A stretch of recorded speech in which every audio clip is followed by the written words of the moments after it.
আসসালামু আলাইকুম, welcome back Arifa's English classroom. প্রিয় অষ্টম শ্রেণীর শিক্ষার্থীরা, আমরা এক্সপেরিয়েন্স 6-এ ছিলাম।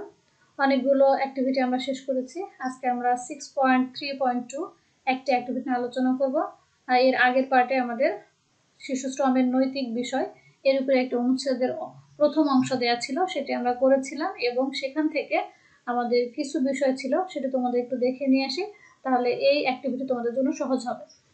এখানে দেখো আমাদের ফিচার্স অফ ফর্মাল রাইটিং, মূলত এটি এই টেক্সটে বা এই অধ্যায়টি তোমাদের জন্য ফর্মাল এবং ইনফর্মাল লেখার ক্ষেত্রে কি কি ভাষার বৈশিষ্ট্য থাকে সেটি তোমাদের এখানে ক্লিয়ার করা হয়েছে। এই ভাষার বৈশিষ্ট্য কয়েকটা দেখো, use of formal, choice of words, passive form, তারপরে হচ্ছে long sentence, compound complex, literal language, academic vocabulary, cohesive devices, use of sentences fully elaborated and concluded, এগুলো ছিল একটি ফর্মাল ল্যাঙ্গুয়েজ বা ফর্মাল ভাষার বৈশিষ্ট্য। এই বৈশিষ্ট্য অনুযায়ী তোমাদের সেন্টেন্সগুলো মিলিয়ে দেখতে হবে কোনটা কোন আওতায় পড়ে।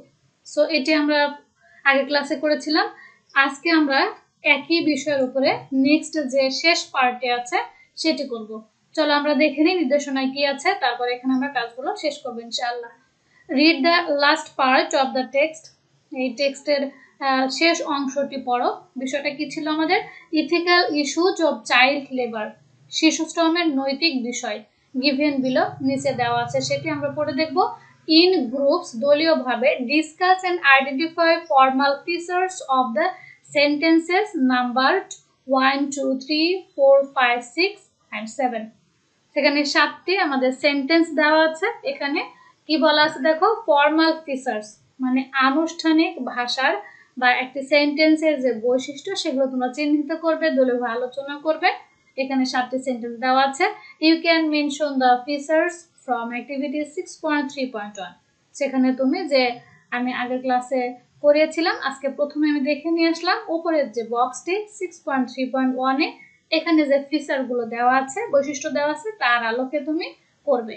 1 is done as an example for you, একটি তোমার জন্য করে দেওয়া আছে। চলো আমরা তাহলে দেখে নিই।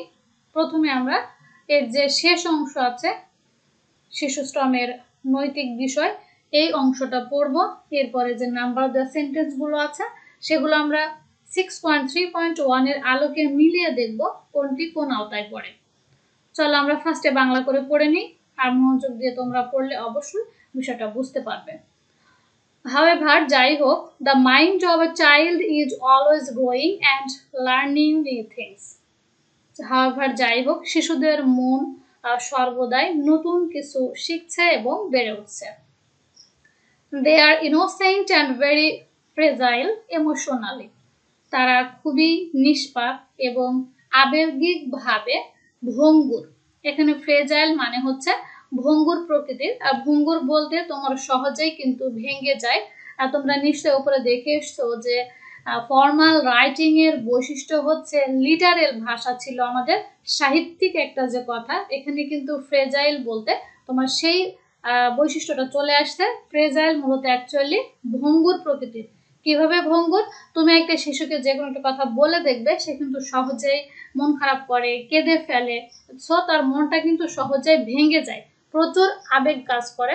এখানে সেটাই তুলে ধরা হয়েছে যে তারা খুবই নিষ্পাপ এবং ভঙ্গুর, মানে আবেগিকভাবে তারা খুব সহজেই ভেঙে পড়ে। Next, number 2, child labor has long term effects on an child's mind, mental. শিশু শ্রমের ফলে তাদের যে দীর্ঘ মেয়াদী একটা প্রভাব, বিশেষ করে নেগেটিভ প্রভাব তাদের পড়ে, সেটি কোথায় আমরা দেখি? মেন্টাল, মানসিক, ইমোশনাল, আবেগিক, ফিজিক্যাল, শারীরিক, স্পিরিচুয়াল, আধ্যাত্মিক, মোরাল, নৈতিক অ্যান্ড সোশ্যাল ওয়েলবিং, এবং একজন সুস্থ মনের সামাজিক মানুষ হওয়ার উপরে কিন্তু শিশু শ্রমের এই ব্যাপকভাবে প্রভাবটা বিস্তার করে। Children that work in the manufacturing industry and agriculture are vulnerable to explosive gases. বলা হচ্ছে যে শিশুরা মূলত বিভিন্ন উৎপাদনশীল কলকারখানা এবং কৃষিকাজে জড়িত থাকে, তারা কিন্তু ভালনারেবল, মারাত্মকভাবে কি হয়, এক্সপ্লোসিভ গ্যাসেস, বিস্ফোরক গ্যাসের সম্মুখীন হয়। কিভাবে সেটা দেখো, তারা যখন এই কাজগুলো করে তারা বিভিন্নভাবে কিন্তু ক্ষতিগ্রস্তের শিকার হয়। সেগুলো বলা হচ্ছে লাউড নয়েজেস। তোমরা জানো যে মিল এবং ফ্যাক্টরি এখানে প্রচুর কিন্তু মানে শব্দ হয়, যেটা বলা হচ্ছে লাউড নয়েজেস, খুব জোরে শব্দ হয়। শার্প টুল বলছে তোমাদের এখানে মূলত যে ধারালো অস্ত্রের ব্যবহার, বিশেষ করে সেখানে বিভিন্ন ধরনের যন্ত্রপাতি থাকে যেগুলো তারা ব্যবহার করে। হেভি লিফটিং, খুব ভারী বোঝা ওঠানো, and harmful poisonous and pesticides, এবং ক্ষতিকর বিষাক্ত পদার্থ এবং কীটনাশক। Putting them at risk of injuries, আর যেগুলো তাদেরকে শারীরিকভাবে অক্ষমতার দিকে ঠেলে দেয়। পয়জনিং, বিষাক্ততা। হিয়ারিং অ্যান্ড ভিজন লস, তাদের শ্রবণ শক্তি এবং দৃষ্টিশক্তিকে ক্ষীণ করে দেয় বা হারিয়ে ফেলে। লাং ডিজিজেস, ফুসফুসের বিভিন্ন অসুখে আক্রান্ত হয়। অ্যান্ড জয়েন্ট প্রবলেমস, এবং যে দেহের বিভিন্ন জয়েন্ট আছে সেগুলো তারা সমস্যায় ভোগে। Not only do they have to deal with the physical consequences, but also the mental as well. শুধুমাত্র তারা যে শারীরিকভাবেই এই সমস্যাগুলোর সম্মুখীন হয়, অ্যাকচুয়ালি সেটা না, এর ফলে তারা মানসিকভাবেও কিন্তু ভেঙে পড়ে। কনসিকুয়েন্সেস মানে হচ্ছে ফলাফল। অবভিয়াসলি তোমরা যদি কোনো লাইন বা কোনো শব্দ বুঝতে না পারো, আমি যদি স্কিপ করে চলে যাই, অবশ্যই তোমরা কমেন্টস করে জানিয়ে দেবে। আমি চেষ্টা করবো তোমাদের আরো ইজিলি সহজ করে বুঝিয়ে দেওয়ার জন্য। ইনক্লুডিং লো সেলফ স্টিম, এখানে লো সেলফ স্টিম বলতে যে একটা শিশু যখন কাজ করে তখন তাকে যে বকাঝকা করা হয়, মন্দ কথা বলা হয়, এতে আস্তে আস্তে তার আত্মমর্যাদা মানে সে একটু আত্মনিগ্রহে চলে যায়, সেটাই বলা হচ্ছে যে আত্মমর্যাদাহীনতায় ভোগে। ডিপ্রেশন, বিষণ্ণতায় ভোগে। অ্যান্ড অ্যাংজাইটি, এবং তে উদ্বিগ্নতায় থাকে। Also most of them loose their childhood, এবং অনেকেই তাদের শৈশবকে হারিয়ে ফেলে। While child labor is often considered a necessary evil in some regions due to poverty and lack of education. শিক্ষার অভাবে এবং দারিদ্রতার কারণে বেশ কিছু অঞ্চলে শিশু শ্রমের যে খারাপ দিকটি আছে এটি খুব প্রায় বিবেচনার বিষয় হয়ে দাঁড়ায়। It remains a violation of fundamental human rights and ethical principles. আর এটি যে নৈতিক যে নিয়ম নীতি আছে সেগুলো এবং মৌলিক মানবাধিকারের যে অধিকারগুলো আছে প্রায় কিন্তু সেগুলো লঙ্ঘন করে থাকে। ভায়োলেশন মানে লঙ্ঘন করা, ফান্ডামেন্টাল হিউম্যান রাইটস মানে মৌলিক মানবাধিকার, আর প্রিন্সিপালস মানে নিয়ম নীতি। Children who are victims of child labor have their basic rights to quality education, play, rest, and a clean and safe environment taken away from them. যে শিশুরা মূলত এই শিশু শ্রমের সাথে জড়িত তারা কিন্তু বেসিক্যালি তাদের যে মৌলিক অধিকারগুলো আছে সেখানে বঞ্চিত হয়। কি কি থাকে? কোয়ালিটি এডুকেশন, গুণগত শিক্ষা পায় না, প্লে খেলতে পারে না, রেস্ট পায় না মানে বিশ্রাম পায় না, এবং সুন্দর এবং ক্লিন যে পরিষ্কার পরিবেশ আছে সেটা থেকেও তারা অনেক দূরে থাকে। নেক্সট, ইন অ্যাডিশন, এর সাথে যুক্ত হয়েছে কি, child labour has significant long term consequences on social, economic and cultural development. সাংস্কৃতিক আর সামাজিক ও অর্থনৈতিক উন্নয়নের ক্ষেত্রে কিন্তু শিশু শ্রমের একটি নেগেটিভ বা দীর্ঘমেয়াদী ফলাফল রয়েছে বা গুরুত্বপূর্ণ ফলাফল রয়েছে। It perpetuates the cycle of poverty and impedes progress towards sustainable development. আর এটি কিন্তু টেকসই উন্নয়নের ক্ষেত্রে বাধার সম্মুখীন হচ্ছে এবং দারিদ্র্যের যে দুষ্ট চক্র সেটি কিন্তু স্থায়ী হচ্ছে। পারপাচুয়েটস মানে স্থায়ী হওয়া, ইম্পিডস মানে বাধাগ্রস্ত করা, প্রোগ্রেস মানে উন্নতি, সাস্টেইনেবল মানে হচ্ছে টেকসই, ডেভেলপমেন্ট মানে এখানে উন্নতি। কিভাবে দেখো দারিদ্র্যের দুষ্ট চক্রটা কিভাবে স্থায়ী হচ্ছে, যে শিশুটা দারিদ্র্যের কারণেই কিন্তু শিশু শ্রম করছিল, আর এই শিশু শ্রমের কারণে সে কি করছে, লেখাপড়া করতে পারছে না, দুষ্ট চক্র মূলত খারাপ একটা মানে অবনতির ক্ষেত্রে ব্যবহৃত হচ্ছে। এভাবে কিন্তু সে যখন লেখাপড়া করতে পারছে না, প্রপার এডুকেশন পাচ্ছে না, তখন কিন্তু সে আবার আগের অবস্থানে ফিরে যাচ্ছে। যে গরিব ছিল সে কিন্তু গরিবই হয়ে যাচ্ছে, লেখাপড়া না জানার কারণে ভালো কিছু করতে পারছে না। সেটাকে বলা হচ্ছে সাইকেল অফ পভার্টি, মানে দারিদ্র্যের দুষ্টু চক্রটা আবার স্থায়ী রূপ লাভ করছে। It also hinders the development of a skilled workforce and undermines the moral and social fabric of communities.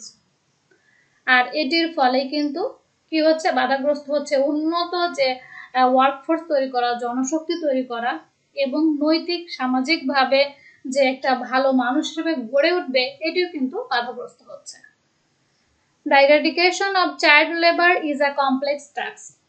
শিশু শ্রমকে নির্মূল করা একটা কঠিন কাজ। ইরাডিকেশন মানে হচ্ছে নির্মূল করা। That requires the concerned effort of governments, non-governmental organizations and the international community. আর এটাকে সবার একসাথে, যেমন আন্তর্জাতিক সম্প্রদায়গুলো আছে, বিভিন্ন বেসরকারি সংস্থাগুলো আছে এবং সরকারকে একসাথে এই বিষয়ে কাজ করতে হবে।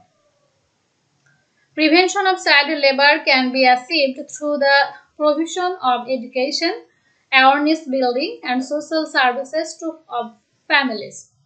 এখানে সামাজিক যে পরিবারের মধ্যে বন্ধনগুলো আছে সেগুলো এবং সামাজিকভাবে যে সতর্কতা আছে বা সচেতন আছে সেটা বিল্ডিং বা সেটা গঠন করার মাধ্যমে এবং এডুকেশন প্রভিশন যে শিক্ষার নীতি নির্ধারণের মাধ্যমেই কিন্তু এই চাইল্ড লেবার বা শিশু শ্রমটাকে রক্ষা করা যায়। প্রিভেনশন মানে রক্ষা করার ক্ষেত্রে কাজগুলো করতে হবে, আর প্রভিশন মানে হচ্ছে নিয়ম নীতি।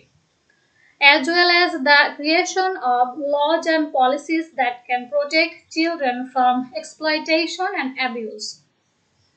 এবং তার সাথে কি করতে হবে, নিয়ম নীতি পলিসি তৈরি করতে হবে, আইন তৈরি করতে হবে যেগুলো শিশুদেরকে এই এক্সপ্লয়টেশন থেকে, তাদের যে শোষণ থেকে, বঞ্চনা থেকে এবং খারাপ ব্যবহার থেকে তাদেরকে রক্ষা করা যায়। ইন অ্যাডিশন এর সাথে যুক্ত হচ্ছে businesses and consumers in developed countries must be made aware of the ethical implications of child labor and take steps to avoid products that are made with child labor. এবং উন্নত দেশগুলোকে যে সমস্ত পণ্য সামগ্রী শিশুদের দিয়ে তৈরি করা হয় বা উৎপাদন করা হয় সেগুলো না নেওয়ার জন্য উৎসাহিত করতে হবে এবং এর পথে যে বাধাসমূহ আছে সেগুলো দূর করতে হবে। এতে কারা কাজ করবে, ভোক্তা এবং ব্যবসায়ীরা। কনজিউমার্স মানে হচ্ছে ভোক্তা বা ক্রেতা। ইন কনক্লুশন, উপসংহারে বলা যায় child labour is an ethical issue of great concern in developing and underdeveloped countries. উন্নত এবং উন্নয়নশীল দেশগুলোতে শিশু শ্রমের যে নৈতিক বিষয়গুলো আছে এটি কিন্তু বড় একটি উদ্বেগের বিষয়। গ্রেট কনসার্ন, কনসার্ন মানে উদ্বেগ। The eradication of child labor is necessary to protect the rights and well-being of children. শিশুদেরকে ভালো মানুষ হিসেবে, সুস্থ মানুষ হিসেবে গড়ে তোলা এবং তাদের অধিকারগুলোকে রক্ষা করার জন্য চাইল্ড লেবারটা কিন্তু দূর করা উচিত। It can only be achieved through a collective effort by governments, non-governmental organizations, businesses and consumers around the world. আর এটি একভাবেই সম্ভব না, সারা বিশ্বের সবাইকে কালেকটিভ মানে সামষ্টিকভাবে প্রচেষ্টা চালাতে হবে। এখানে সরকার, বেসরকারি সংস্থা, ব্যবসায়ীরা, ক্রেতারা এই সবাই যদি একসঙ্গে এটা প্রচেষ্টা চালায় তবে এটি সম্ভব হবে, একাকিত্বভাবে এটি সম্ভব হবে না। সো আমরা এই টেক্সটটা দেখলাম। এখন ছোট্ট একটা সিম্পল কাজ তোমাদের এখানে আছে, সেটি হচ্ছে 6.3.1 যে ফিচারগুলো ছিল ফর্মাল একটি সেন্টেন্সের সেগুলো তোমরা এখানে উল্লেখ করবে। আর বাম পাশে তোমাদের সেন্টেন্স ফ্রম দ্য টেক্সট, এখানে যে 7টি সেন্টেন্স ছিল সেটি এখানে দেখো তুলে দেওয়া হয়েছে, পুরো 7টি তুলে দেওয়া হয়েছে। তাই আমি এই সেন্টেন্সগুলো বাংলা করে তোমাদের বুঝিয়ে দিচ্ছি না, কিন্তু তোমরা এখানে কাজ করবে কোন সেন্টেন্সটি কোন ফর্মাল টেক্সটের আওতায় পড়ছে সেটি তোমাদের দেখাতে হবে। সো ফার্স্টে যেটি ছিল আমি জাস্ট রিড আউট করে অ্যান্সারটা তোমাদের বুঝিয়ে দিচ্ছি, বিষয়টাকে ভালো করে বোঝো। এটি হচ্ছে 1 থেকে 7 পর্যন্ত করে বাংলা করে আসলাম, সেই সেন্টেন্সগুলো দেওয়া আছে। আর এখানে তোমরা 6.3.1 এ দেখেছিলে যে ফর্মাল টেক্সটের যে ফিচার্স মানে বৈশিষ্ট্য ছিল সেটি এখানে নিয়ে আসতে হবে যে কোনটা কোন সেন্টেন্স। সো প্রথমে দেওয়া আছে however the mind of a child is always growing and learning new things, এটা তোমাদের জন্য করে দেওয়া আছে। এখানে কি ব্যবহৃত হয়েছে দেখো, বলা হচ্ছে academic vocabulary however is used, মানে এই 1 নাম্বার সেন্টেন্সে হাউএভার শব্দটি ব্যবহৃত হয়েছে। এটি একটি একাডেমিক ভোকাবুলারি আর এর কারণে এটি একটি ফর্মাল সেন্টেন্স। নেক্সট দেখো, they are innocent and very fragile emotionally. এখানে তোমাদের পড়ানোর সময় আমি বলে দিয়েছিলাম যে এই শব্দটি হচ্ছে লিটারাল ল্যাঙ্গুয়েজ, মানে সাহিত্যিকভাবে এখানে ব্যবহৃত হয়েছে যে শিশুরা খুবই ভঙ্গুর, ইমোশনালি তারা ভঙ্গুর এবং ইনোসেন্ট। এখানে তোমরা আরেকটা যোগ করতে পারো যে আমরা জানি যে ফর্মাল টেক্সটে থার্ড পারসন ব্যবহৃত হয়, দে কিন্তু থার্ড পারসন, এই বৈশিষ্ট্যটা এখানে আসে। মূলত ফর্মাল ফিচার্স মানে হচ্ছে আনুষ্ঠানিক একটা টেক্সটের বৈশিষ্ট্য। নেক্সট, এখানে দেখো সেন্টেন্সটা অনেক বড়, আমাদের 3 নাম্বার সেন্টেন্সে ছিল, সেখানে আমি তোমাদের বাংলা করে পড়িয়ে দিয়েছি, তোমরা সেখান থেকে মিলিয়ে নিও। এখানে কি ব্যবহৃত হয়েছে সেটা আমরা খেয়াল করি, কিভাবে আমরা বুঝলাম যে এটা একটি ফর্মাল টেক্সট বা ফিচার্স কি আছে, ইউজ অফ লং সেন্টেন্সেস। দেখো সেন্টেন্সটা অনেক বড়, সেজন্য বলা হয়েছে লং সেন্টেন্স। বিশেষ করে কি আছে, কম্পাউন্ড এবং কমপ্লেক্স। আগের ক্লাসে আমি বলেছিলাম কম্পাউন্ড এবং কমপ্লেক্স সেন্টেন্স কাকে বলে, তোমরা সেখান থেকে দেখে নিও। নেক্সট হচ্ছে নাম্বার 4, এখানে কি ব্যবহার করা হয়েছে, literal language and academic vocabulary. যেমন এখানে আইডেন্টিফাই করে দিয়েছি আমি সিগনিফিকেন্ট, এটা একটা একাডেমিক শব্দ, কনসিকুয়েন্সেস একাডেমিক শব্দ। সো এটি হচ্ছে আমাদের এই যে ফিচারটা আছে তার আওতায় পড়ে। নেক্সট দেখো নাম্বার 5, এখানে can be achieved, use of passive form. এটা একটি প্যাসিভ ভয়েসের ব্যবহার করা হয়েছে, ক্যান বি অ্যাচিভড অর্জিত হতে পারে। So this is passive form. Next number 6, এখানেও ব্যবহৃত হয়েছে কি academic vocabulary cohesive devices in addition, এটা কিন্তু একটি কোহেসিভ ডিভাইসেস, এবং কনজিউমার্স হচ্ছে একাডেমিক ভোকাবুলারি। আরো এখানে অনেকগুলো আছে, আমি জাস্ট তোমাদের বোঝানোর জন্য দুটো আইডেন্টিফাই করে দিয়েছি। নেক্সট 7 নাম্বার সেন্টেন্সে দেখো আমরা এখানে কি পাচ্ছি, ক্যান অনলি বি অ্যাচিভড, এখানেও কিন্তু ইউজ অফ প্যাসিভ ফর্ম। এই সেন্টেন্সটাতেও কিন্তু তোমার প্যাসিভ ভয়েসের ব্যবহারটা এসেছে। সো এটি আমাদের মূলত ছিল একটি ফর্মাল যে টেক্সট আছে এর ফিচার্স গুলো কি কি আইডেন্টিফাই করতে পারা। সো আশা করছি তোমাদের ক্লাসটা অনেক সহজ হবে এবং বুঝতে পারবে। নেক্সটে আমরা 6.3 আলোচনা করব। আজকের ক্লাসটা এখানে শেষ করতে চাচ্ছি, আর অবশ্যই সবাই আমার চ্যানেলের পাশে থাকবে আশা ব্যক্ত করছি। আসসালামু আলাইকুম।